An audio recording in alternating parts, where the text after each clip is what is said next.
visionnaire de notre Église, c'est par lui que l'Éternel, le Saint-Esprit a prophétisé nos rituels.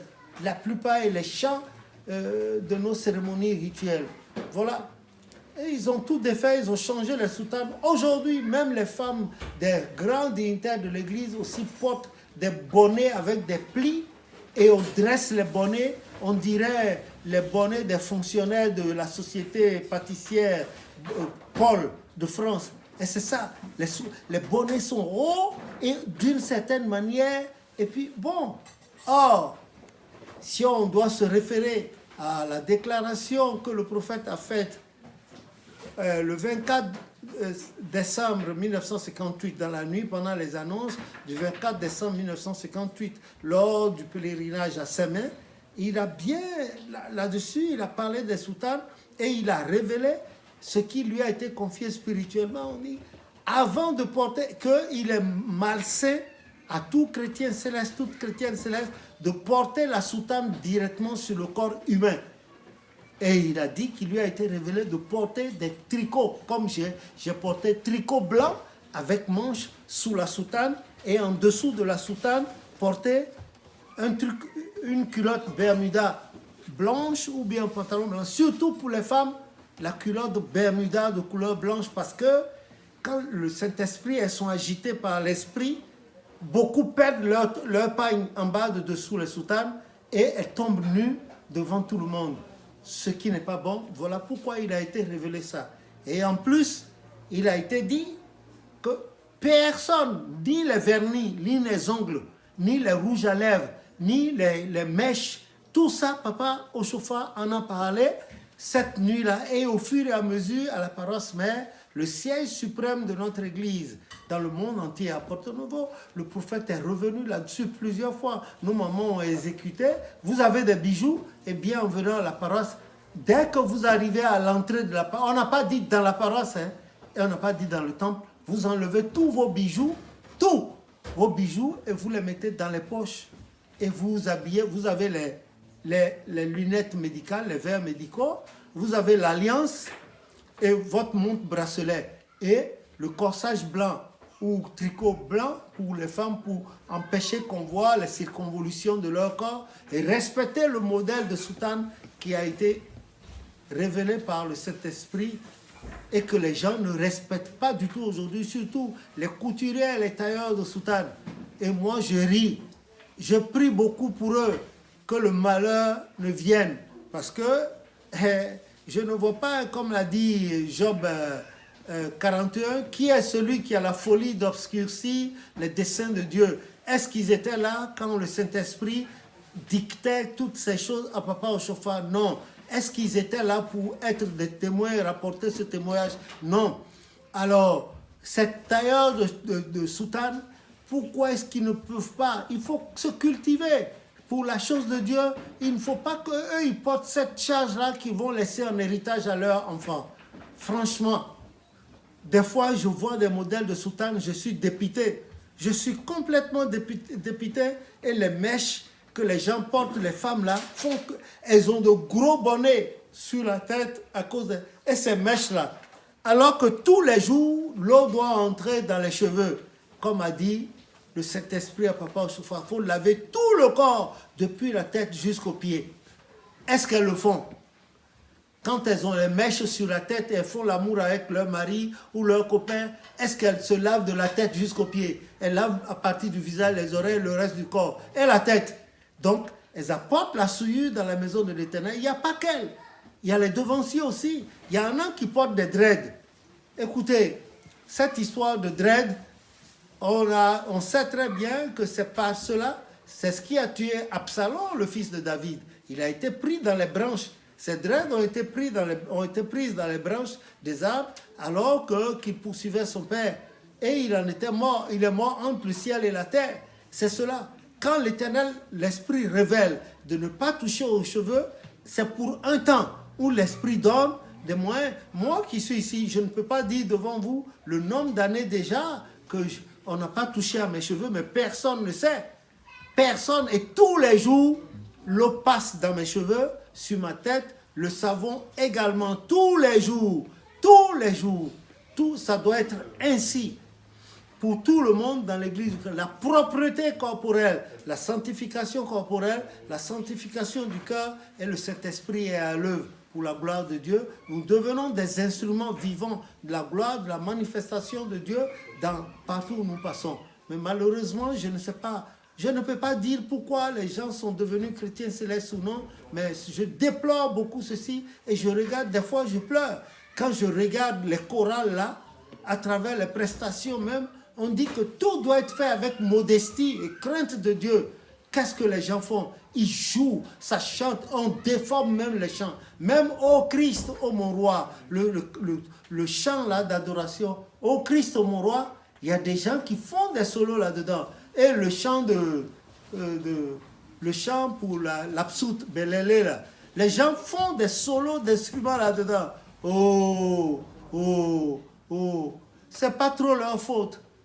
C'est peut-être la faute aux chargés de paroisse, eux aussi. Personne ne les a investis chargés de paroisse parce qu'ils ont l'argent, ils ont acheté un terrain ou bien ils ont loué un appartement et ils en font une paroisse avec tous les risques que cela comporte. Moi, je ne peux rien dire.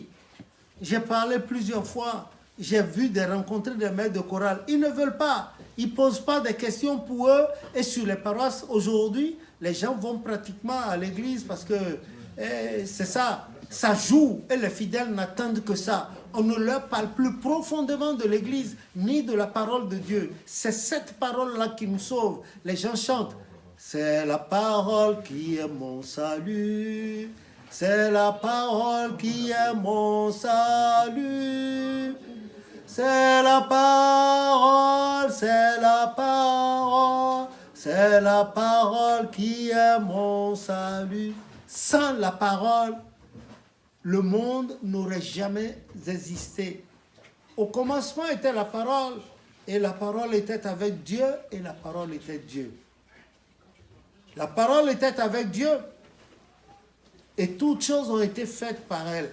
Rien de ce qui a été fait n'a été fait sans elle. Et nous-mêmes, la parole, Dieu a dit, faisons l'homme à notre image, et nous voici. Nous, les créatures qu'il a faites à son image et à sa ressemblance, nous voici. C'est par la parole. Donc, cette parole-là que Papa Ochofa a eue, qui a débouché sur la fondation de cette église, devait nous servir d'exemple. Les responsables paroissiaux devraient et doivent parler encore plus profondément de la parole, amener les fidèles à toucher à la Bible en tout moment, en permanence, dans leur lieu de travail. Si le patron n'est pas là, dans les métros, ils ont ça. Regardez nos frères, les mahométans, les islamisants. Dès qu'ils s'asseyent dans le métro ou les bus, les transports en commun, la première chose qu'ils font, ils sortent leur Coran, le Saint-Coran, et ils égrènent, ils ont leur chapelet. Mais c'est cela. La prière n'est pas faite qu'à la maison. La prière est faite partout. C'est pour cela que Saint-Pierre a donné son avertissement dans 1 Pierre 2 et 4. Il disait, priez, veillez, priez sans cesse, car votre ennemi, le Satan, rôde sans cesse, rugissant comme un lion et cherchant qui dévorer. Il y en a qui disent, quand je serai à la maison, je vais prier. Et quand tu es dans la rue, la mort pourrait frapper à tout moment. Je ne leur souhaite pas cela. Nous sommes en train de parler. Voilà ce qui se passe. Et maintenant, il faut prier en tout moment. La prière, ce n'est pas de la bouche, c'est le cœur. Le cœur, regardez les temps difficiles, périlleux et dangereux que le monde traverse en ce moment. Les gens meurent, ça meurt partout à cause de ce mal-là. Ça meurt. De grandes familles, de nombreuses familles sont endeuillées. Mais nous avons la chance d'être fidèles de cette église dans laquelle l'Éternel, dans sa miséricorde, nous parle par son esprit. Et ce que nous sommes venus trouver là, à l'église, que lui et son esprit a révélé à Papa Ochofa, nous sommes incapables de respecter cela correctement. Et quand tu regardes les chorales, c'est la désolation, sans compter la débauche sur les paroisses. Les histoires, on en a tellement reçu, on se demande c'est quoi. Moi, des fois, quand je suis seul, je dis, Seigneur, quand est-ce que tu vas mettre à ces horreurs? Tu vas mettre fin. Vas-tu mettre fin à ces horreurs dans l'église? C'est dommage et c'est regrettable. C'est vrai, nous, on est nés dans le système, jusqu'à on est en train de vieillir, maintenant on a pris de l'âge, les cheveux grisonnants, les mentons grisonnants. On n'a jamais vu ça. On n'a jamais vu. Et les gens ne cherchent pas. Non seulement ça, il y a des traductions bizarres, les chants sont déformés depuis leur musique, les paroles, et les gens ne font même pas tous les couplets. Et c'est le mensonge. Et vous regardez, on joue dans les temples comme dans les boîtes de nuit. On joue comme si c'était des méga concerts. Et vous ne pouvez pas parler à ces gens. Vous ne pouvez pas leur parler. Sauf s'ils viennent à vous. Même s'ils viennent à vous, ce serait du tape à l'œil. Dès que vous leur parlez, vous faites demi-tour. Moi, je connais plein de maîtres de chœur. Le Seigneur m'a donné de former plein de maîtres de chœur, d'enseigner de grandes chorales. L'Éternel me l'a permis. Mais aujourd'hui, là, qu'est-ce qu'ils sont devenus ces maîtres de chœur? Est-ce qu'ils enseignent? Est-ce qu'ils ont préparé la relève? Je ne pense pas. S'ils l'avaient fait, on ne serait pas en train de vivre la cacophonie d'aujourd'hui dans l'église. Les chargés de paroisse aussi, ils n'ont pas de formation à la base.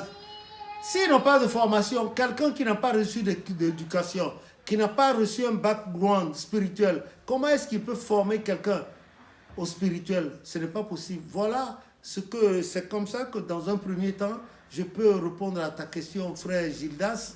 C'est ce que je puis dire en attendant. Vraiment, ça fait mal. Surtout quand ce sont des questions qui vous arrivent, des gens qui ne sont pas de votre église, qui constatent cette confusion et ils viennent vous poser des questions là-dessus et vous ne pouvez pas vous ériger en avocat défenseur de l'église. Il faut dire les choses telles qu'elles sont. Il faut dire, parce que nous sommes dans le Seigneur, il ne faut pas protéger le faux. Il faut dénoncer le faux. Ceux qui veulent vous insulter, qu'ils vous insultent. Le Christ a été insulté, battu, assassiné devant tout le monde en plein jour, pas en cachette.